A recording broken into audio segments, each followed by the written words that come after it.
The Golden Calf. After the Israelites had fled Egypt, an unusual event occurred in Exodus 32. God split the Red Sea while the Egyptians were on their tail, allowing the Israelites to pass through safely. God drowned the Egyptians in the Red Sea once they reached the other side unscathed.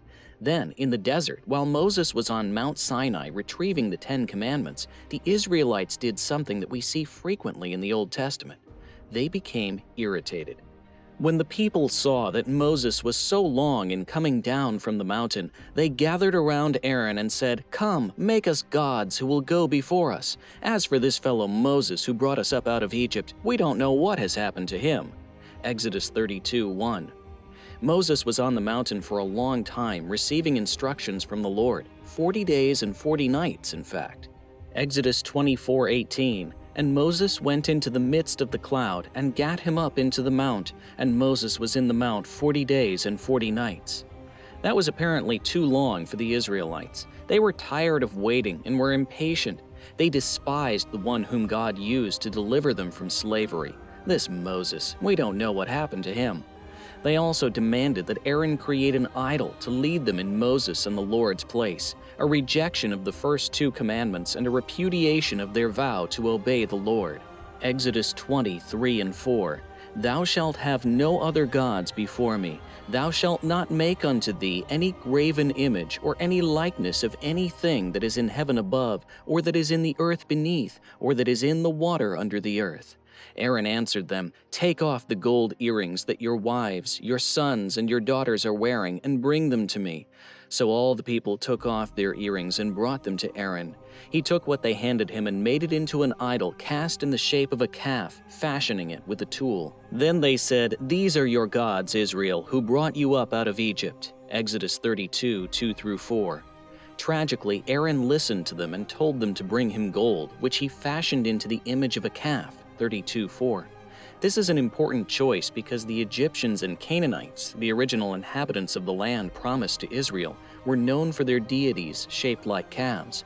As a result, Israel scorned the great I Am who had rescued them and instead worshipped a false god of the nations. The praise that was due to God alone was bestowed upon a gold statue. When Aaron saw this, he built an altar in front of the calf and announced, "Tomorrow there will be a festival to the Lord." So the next day the people rose early and sacrificed burnt offerings and presented fellowship offerings. Afterward they sat down to eat and drink and got up to indulge in revelry. Exodus 32:5-6. Aaron declared that they would hold a festival to the Lord, and the people brought burnt offerings and fellowship offerings. Don't forget that they referred to this idol as the Lord while performing sacrifices as prescribed by the true Lord. Religious synthesis always leads to false religion. When idolatry is mixed with Christianity, Christianity is no longer the same. People sat down to eat and drink before getting up to party. They were clearly not having a harmless celebration. Its foundation was rejection of the true God, and the party most likely incorporated corrupt cultic practices from other nations, such as drunkenness and immorality. Paul quotes this verse when he warns the Corinthians, "Don't become idolaters." 1 Corinthians 10:2-7. And were all baptized unto Moses in the cloud and in the sea, and did all eat the same spiritual meat, and did all drink the same spiritual drink. For they drank of that spiritual rock that followed them, and that rock was Christ. But with many of them God was not well pleased, for they were overthrown in the wilderness. Now these things were our examples, to the intent we should not lust after evil things, as they also lusted. Neither be ye idolaters, as were some of them. As it is written, the people sat down to eat and drink, and rose up to play.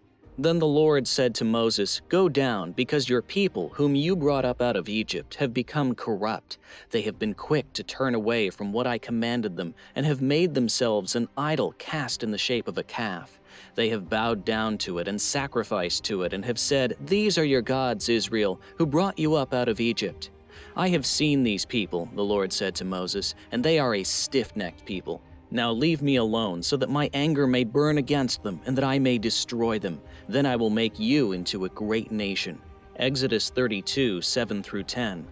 Moses had been on the mountain for days in God's presence and was completely unaware of what was going on.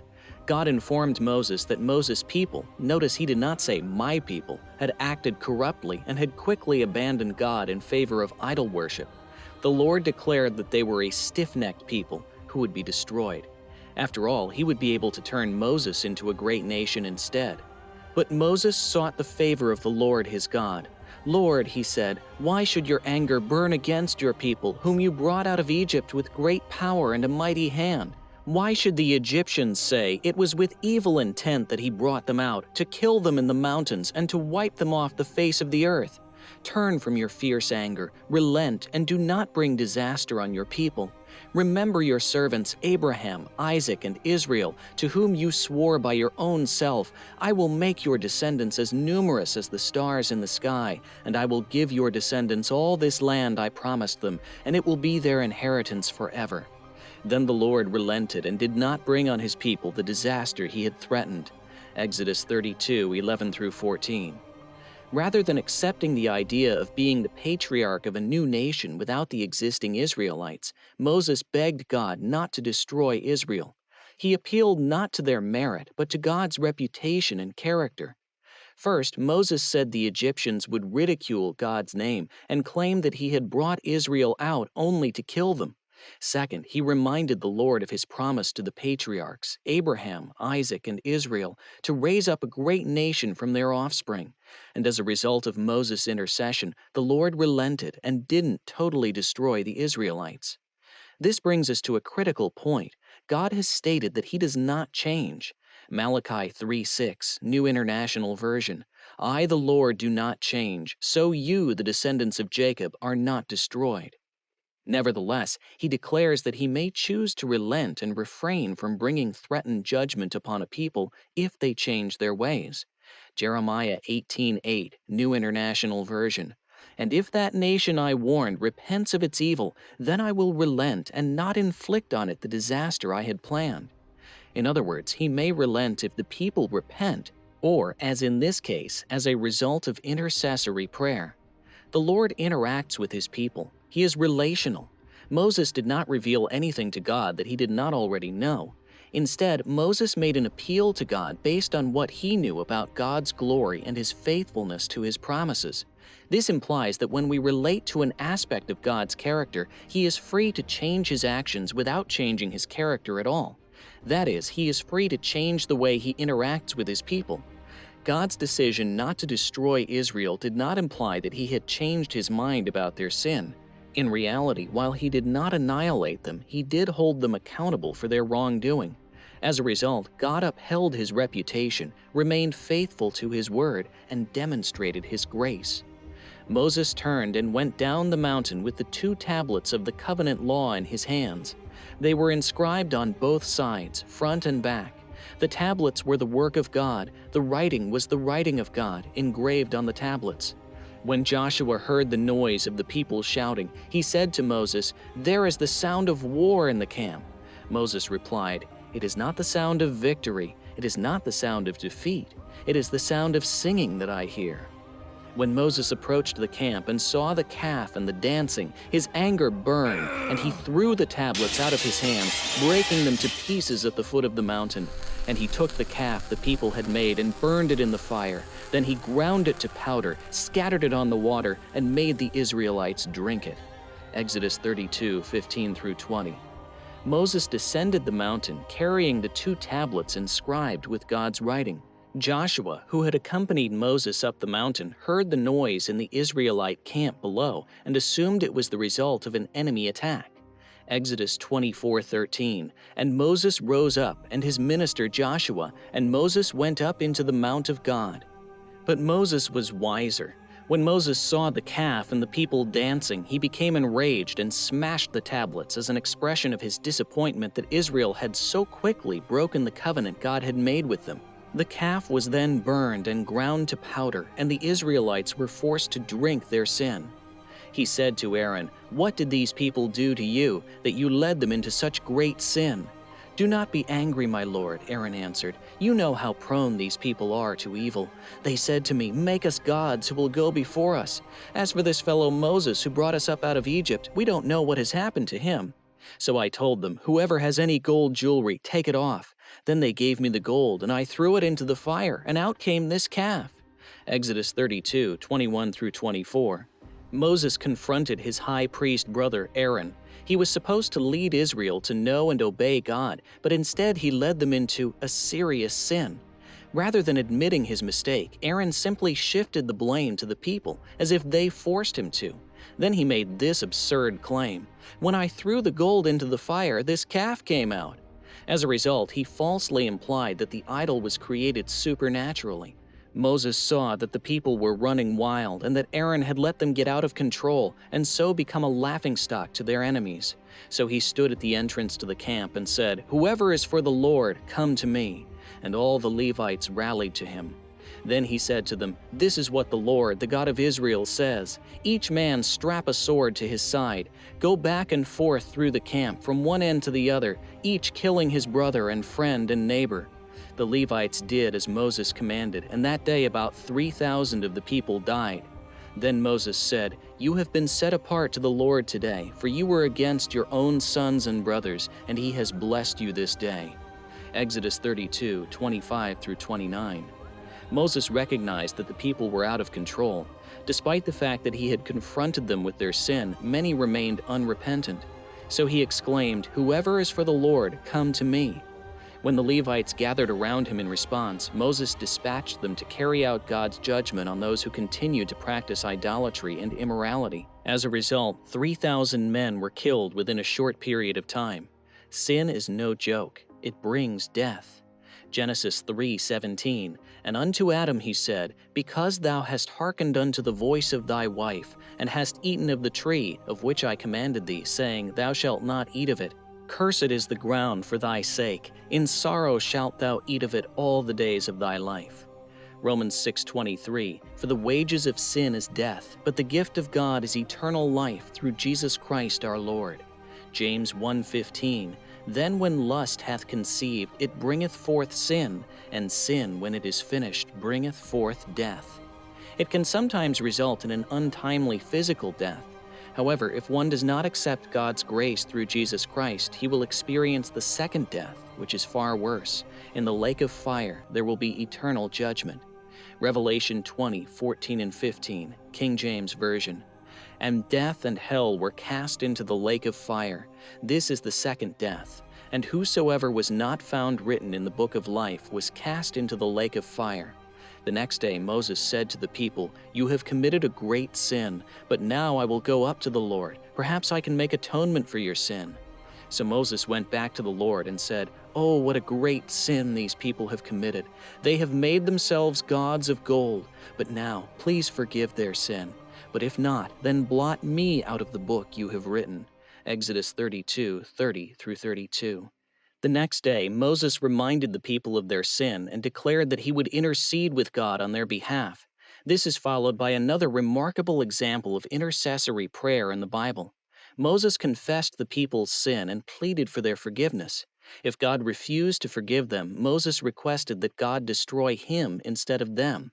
He was ready to give his life for this ungrateful, sinful people. The Lord replied to Moses, "Whoever has sinned against me I will blot out of my book. Now go, lead the people to the place I spoke of, and my angel will go before you. However, when the time comes for me to punish, I will punish them for their sin."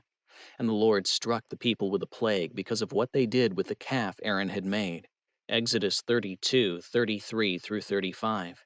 God promised to hold the people accountable for their own sin in response to Moses' prayer. Though he did not intend to destroy the nation, he did address their sin by inflicting a plague. Even though Moses faithfully prayed and interceded for Israel, God would not allow them to take their sin upon himself and be punished in their place. Moses was himself a sinner, so he could not bear the sin of others. But one day a holy and righteous man would come, the God-man, Jesus Christ. Without sin himself, Jesus would be able to bear and take away the sin of the world. Hebrews 7:26 and 27.